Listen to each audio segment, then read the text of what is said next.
समर्थकों को धमकाया, कहीं कहीं पिटाई कर दी, कहीं कहीं वोट डालने नहीं दिया। बावजूद इसके समाजवादी पार्टी के राष्ट्रीय अध्यक्ष माननीय श्री अखिलेश यादव जी की कथनी करनी में भेद न होने की वजह से इस नगर निकाय के चुनाव में नगर पंचायत, नगर पालिका परिषद, पार्षद और महापौर के जो चुनाव हुए हैं, इसमें समाजवादी पार्टी के पक्ष में भारी मतदान हुआ। इस बात को जब प्रथम चरण में सरकार ने जानकारी ली कि हमारे खिलाफ मामला जा रहा है, तो द्वितीय चरण में उग्र रूप धारण कर लिया मुख्यमंत्री जी ने, और मुख्यमंत्री जी के निर्देशों के अनुसार लगातार जिले के कुछ अधिकारी, कुछ कर्मचारी लगाए गए कि रोको समाजवादी पार्टी आने जा रही, जो हम डबल इंजन की सरकार को ट्रिपल इंजन बनाने जा रहे हैं, वो ट्रिपल इंजन बनाने से रोक रहे हैं। इनके मंत्री, इनके डिप्टी सीएम, इनके सब बड़े बड़े नेता सभी जगह गए और भ्रामक प्रचार करते रहे, जनता को गुमराह करते रहे, जनता को तमाम ऐसी बातें इनडायरेक्ट में कहते रहे कि उनको लालच मिले और किसी भी तरीके से भारतीय जनता पार्टी चुनाव जीते। लेकिन बीजेपी बहुत पिछड़ गई है और अब काउंटिंग होने जा रही है। जो मतदान की प्रक्रिया थी, तो विभिन्न तरीके के समाचार पत्रों से या चैनल के माध्यम से, सोशल मीडिया के माध्यम से जानकारी आई कि बीजेपी ने भरपूर सत्ता का दुरुपयोग करते हुए मतदान कर्मियों को में कुछ अपने आदमी सेट करके मतदान कम परसेंट कराया। लेकिन बीजेपी पिछड़ गई। समाजवादी पार्टी माननीय अखिलेश यादव जी की नीतियां जनता में कामयाब हो गई और अब मतगणना में एक नई साजिश आ रही है कि किस तरीके से समाजवादी पार्टी को उत्तर प्रदेश में नगरीय निकाय चुनाव में रोक दिया जाए और ये दिखाया जाए कि जनता भाजपा को पसंद कर रही है। ये दिखाने का कुत्सित प्रयास सरकार के द्वारा हो रहा है। ऐसे में नगर निकाय के चुनाव की जो कल मतगणना शुरू हो रही है, उस मतगणना में तमाम तरीके के ये षड्यंत्र करने जा रहे हैं। इसका व्यापक रूप से मैं विधानमंडल दल के मुख्य सचेतक डॉक्टर मनोज पांडे हैं, उनसे कहूंगा उन बातों को आपके सामने रखें।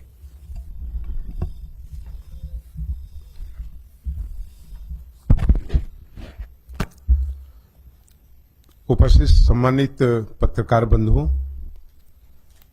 मैं आपका स्वागत भी करता हूं और आपका आभार भी प्रकट करता हूं कि आप सब ने अपना समय दिया।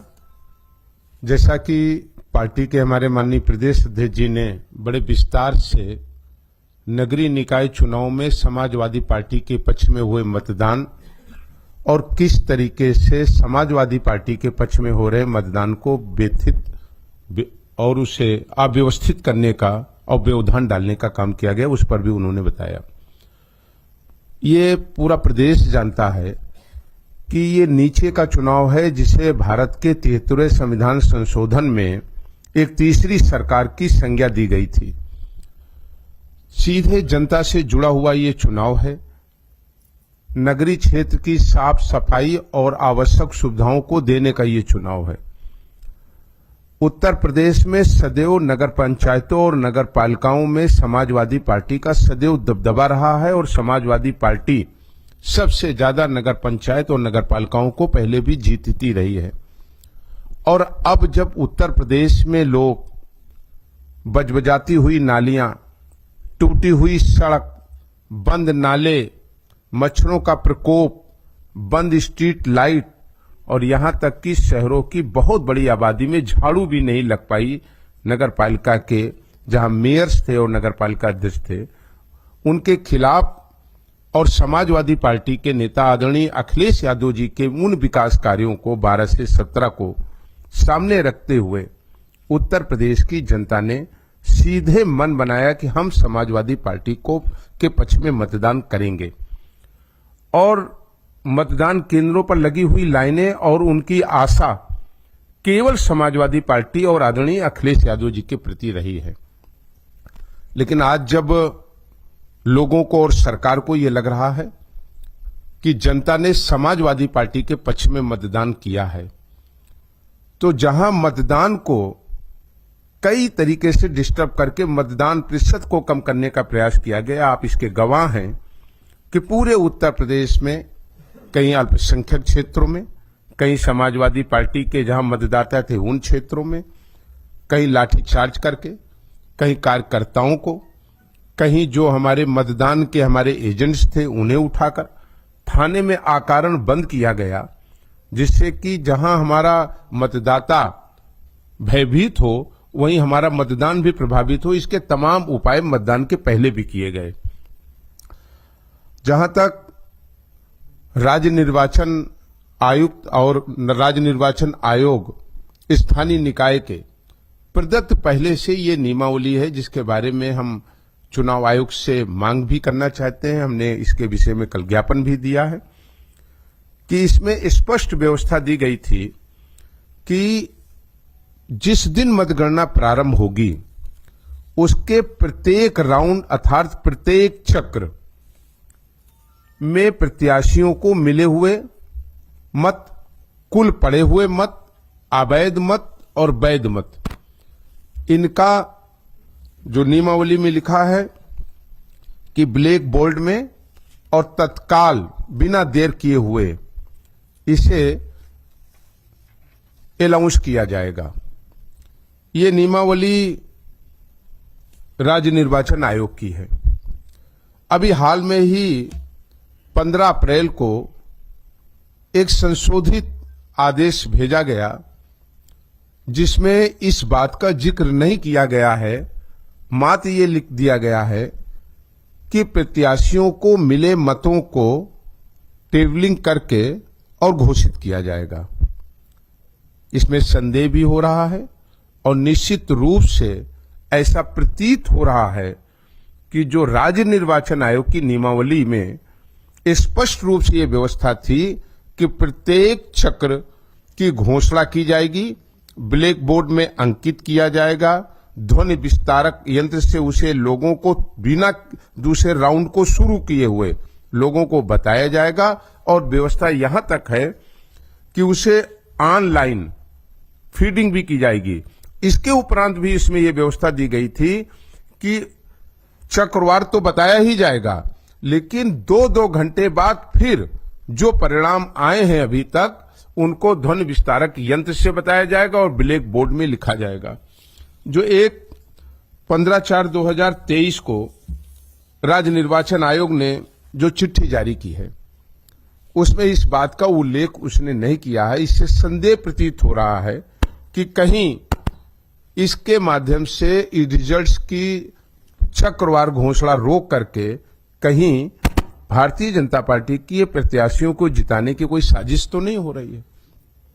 कल भी माननीय राज्य निर्वाचन आयोग से हम लोगों ने इस विषय में आग्रह किया है। आपके माध्यम से भी हम लोग अपनी बात कह रहे हैं कि नियमावली जो बनी हुई है उसे ये आदेश कमजोर नहीं कर सकता। नियमावली का अपना महत्व है और इस आदेश के माध्यम से कहीं न कहीं एक संदेह उत्पन्न हो रहा है। हमारी मांग है राज्य निर्वाचन आयोग से कि वो सुनिश्चित करें कि उत्तर प्रदेश के प्रत्येक जिले में प्रत्येक राउंड की गिनती मतगणना हो जाने के तत्काल बाद उसकी घोषणा की जाए और जो उसमें नियमावली में है कि आरओ टेबल पर जो चार्ट तैयार किया जाएगा उसमें प्रत्याशी / इलेक्शन एजेंट के हस्ताक्षर की व्यवस्था दी गई है, उससे उनका हस्ताक्षर लिया जाए और उसकी एक कॉपी प्रत्याशी / इलेक्शन एजेंट्स को दिया जाए।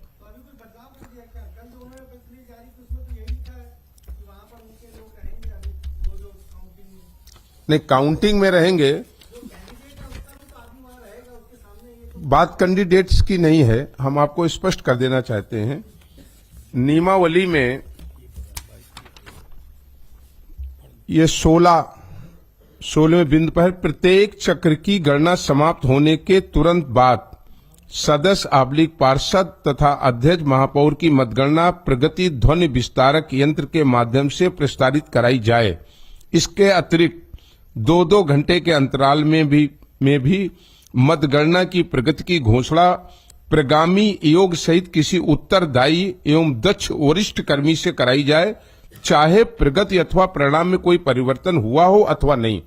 जो दूसरा इन्होंने दिया है 15/4/2023, राज्य निर्वाचन आयोग नगरीय निकाय द्वारा आदेश संख्या 4/44/2023 15/4/23 को अपने जारी आदेश के कॉलम संख्या 7 में इसे परिवर्तित करते हुए मात्र अध्यक्ष पद के लिए मतदान स्थलवार वार्डवार संपूर्ण मतदान स्थलों की गणना के पश्चात सारणीकृत टेबलेट करते हुए परिणाम तैयार किए जाएंगे।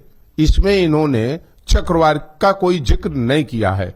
मेरा आपसे आग्रह है आपके माध्यम से, राज्य निर्वाचन आयोग की ये नियमावली है, ये एक पत्र है जिसका मैं जिक्र कर रहा हूं। नियमावली में चाहे वो पार्लियामेंट का चुनाव रहा हो, चाहे वो असेंबली का चुनाव हो और चाहे वो लोकल बॉडी का चुनाव हो, उसमें ये व्यवस्था दी गई है। और ये व्यवस्था हमने जो बताया बिंदु संख्या 16 में राज्य निर्वाचन आयोग की पुस्तिका में प्रदत्त है कि प्रत्येक चक्र की गिनती हो जाने के बाद दूसरे चरण की गिनती तब प्रारंभ की जाएगी जब प्रथम चरण की मतों की घोषणा प्रत्याशीवार कर दी जाएगी। तो पहले जी, और कई चुनाव में जो दृष्टांत हम आपको बता रहे हैं जहां पर कुछ गड़बड़ियां हुई, लोग कोर्ट भी गए और आप सब उसके कहीं ना कहीं खुद साक्षी हैं कि एक चक्र, 2 चक्र और 3 चक्र की गणना हो गई और उसे बताया नहीं गया। हमने और हमारे आरओ टेबल का इलेक्शन एजेंट उसने लिख रखा है कि 2000 वोट है। बाद में कहा गया नहीं साहब आपको 1200 वोट मिले हैं, हमारे यहां यही रिकॉर्ड्स है। तो उस रिकॉर्ड के मिलान के लिए ही चुनाव आयोग ने ये व्यवस्था कर रखी है कि हर चक्र की घोषणा हो, घोषणा का जो भी चार्ट बने उसमें इलेक्शन एजेंट ऑब्लिक कैंडिडेट के सिग्नेचर होंगे और उसकी एक कॉपी दिए जाने का प्राविधान दिया गया है। और आपके माध्यम से यही मांग भी हम कर रहे हैं कि प्रत्येक चरण की घोषणा करने के बाद ही दूसरे चरण की, दूसरे चक्र की मतगणना की जाए, नंबर 1। दूसरा हमारा सवाल है कि जो राज्य निर्वाचन आयोग की नियमावली में व्यवस्था है, जो पहले से ये व्यवस्था चली आ रही है कि पार्षद ऑब्लिक सदस्य के वोटों की गिनती करके उनके परिणाम दे दिए जाएंगे। पार्षद ऑब्लिक चेयरपर्सन नगरपालिका नगर पंचायत के अध्यक्षों की तत्पश्चात गणना की जाएगी। लेकिन जो 15/4 का एक दूसरा भी संशोधित चिट्ठी भेजी गई है, उसमें दोनों की गिनती एक साथ कर दी गई है। अब होगा क्या कि एक वार्ड से 15 सदस्य के पद के लिए चुनाव लोग लड़ रहे हैं या पार्षद के लिए, और 10 लोग चेयरपर्सन के लिए लड़ रहे हैं। क्या एक मेज पर एक साथ ये संभव है कि 25 लोग अपने मतों को स्पष्ट रूप से देख पाए? ये संभव नहीं है। जो वहां जगह होगी, जो दूरी है, बैरिकेडिंग के बाद पुलिसकर्मी, मतगणना कर्मी और उसके बाद 25 लोग एक 5x3 की टेबल पर अपने मतों को क्या देख पाएंगे, जो उनका अधिकार है कॉन्स्टिट्यूशनल। तो मेरी मांग है कि पार्षद और सदस्यों की गिनती समाप्त कराने के बाद चेयरपर्सन की गिनती की जाए और दोनों अलग अलग की जाए। जहां तक हमने माननीय अध्यक्ष जी ने भी आपके सामने रखा कि किस तरीके से उत्पीड़न हुआ। मेरे यहां रायबरेली में एक मोहल्ले में भारतीय जनता पार्टी की विधायिका के द्वारा पैसे बांटे जा रहे थे। मैंने इसकी कंप्लेन किया। टाइम था 6:40 और मैं जब वहां पहुंचा तो पूरी मीडिया के सामने, मीडिया के दबाव में 6:42 में विधायिका अपनी 10 गाड़ी से निकली और जो वीडियोग्राफी में आया पूरे प्रशासन ने देखा। मैं कंप्लेनर हूं, उनके ऊपर कोई मुकदमा नहीं लिखा गया इसलिए कि 6 बजे के बाद प्रचार बंद हो गया था। उल्टा मेरे ऊपर मुकदमा लिख दिया गया कि आप यहां पर प्रचार कर रहे थे। हमारे कैंडिडेट के इलेक्शन एजेंट हमारे छोटे भाई थे। 48 घंटे पहले 200 फोर्स लगाकर हमें अपने घर पर पाबंद कर दिया गया विदाउट राइटिंग। जो एक विधायक के अधिकार हैं और जो हमारा अपना प्रिविलेज है, उसको संक्रमित करते हुए विदाउट कोई चिट्ठी नोटिस के हमें रोक दिया गया। और तो हमें छोड़िए, मेरा कैंडिडेट बीमार था, आज भी बहुत बीमार है वो। इलेक्शन एजेंट हमारे छोटे भाई थे, इलेक्शन एजेंट को भी बिना कोई नोटिस दिए हुए वोटिंग के दिन नहीं निकलने दिया गया और चुनाव को प्रभावित करने का काम किया गया। इस तरह के तमाम जो कन्नौज की घटना, छिबरामऊ नगर पालिका परिषद की बूथ संख्या 47, 48, 49 पर फर्जी मतदान वहां के पुलिस कर्मियों के साथ मिलकर हुआ। इसी तरह कन्नौज की गुरसाहे नगर पालिका परिषद में सत्ता पक्ष के नेताओं द्वारा पोलिंग डंप की गई। सत्ता पक्ष के लोगों ने सपा कार्यकर्ताओं के साथ मारपीट किया, उन्हें मतदान नहीं करने दिया। कन्नौज की नगर पालिका भोलानाथ धर्मशाला में बूथ पर मतदान करने गए अल्पसंख्यक समाज के मतदाताओं के साथ सत्ता पक्ष के लोगों ने दबंगई और मारपीट की। कन्नौज के वार्ड नंबर 16 के 6 पट्टी में बूथ संख्या 56, 58, 59 पर वहां के माननीय जो भाजपा के सांसद हैं उन्होंने चुनाव प्रभावित किया, लोगों को वोट नहीं डालने दिया, अपने साथियों और कार्यकर्ताओं के साथ मिलकर मतदाताओं से अभद्र व्यवहार किया। आजमगढ़ की नगर पंचायत में भी स्थानीय वहां की पुलिस की मिलीभगत से समाजवादी पार्टी के मतदाताओं को वोट डालने से रोका गया। बुलंदशहर में नगर पालिका अध्यक्ष पद पर सपा की जो हमारी महिला प्रत्याशी थी अर्चना पांडे, आपने उनकी विजुअल देखी, वीडियो देखी। एक महिला अबला, देश की आधी आबादी, और जो बात सरकार करती है कि महिलाओं का सबसे बड़ा आदर करते हैं, क्या हुआ उनके साथ? फपक फपक के रोते हुए आपने उनको देखा। तो जो प्रदेश की तमाम चीजें हुई हैं उस पर हम कहेंगे भारत के संविधान में चुनाव आयोग की एक बहुत बड़ी महती और महत्वपूर्ण जिम्मेदारी है। राज्य निर्वाचन आयोग से हम आग्रह, अनुरोध और विनती करेंगे निष्पक्ष चुनाव की मतगणना हो सके, इलेक्शन एजेंट्स को न रोका जाए, चक्रवार घोषणा करने के बाद भी दूसरे चक्र की मतगणना प्रारंभ की जाए। और मैं पूरी मजबूती और दावे से कहता हूं, उत्तर प्रदेश की जनता ने जो बड़ी संख्या में इस निकाय के चुनाव में प्रतिभाग किया है, उसने आदरणीय अखिलेश यादव जी के चेहरे, विकास और समाजवादी पार्टी की नीतियों और रीतियों पर उसने वोटिंग किया है। और इसलिए राज्य निर्वाचन आयोग से निवेदन करेंगे कि जनमत जिस ओर गया है उस जनमत को ताकत के बल पर उसके रिजल्ट्स को बदलवाने का कुत्सित प्रयास जो किया जा रहा है उसे रोका जाए।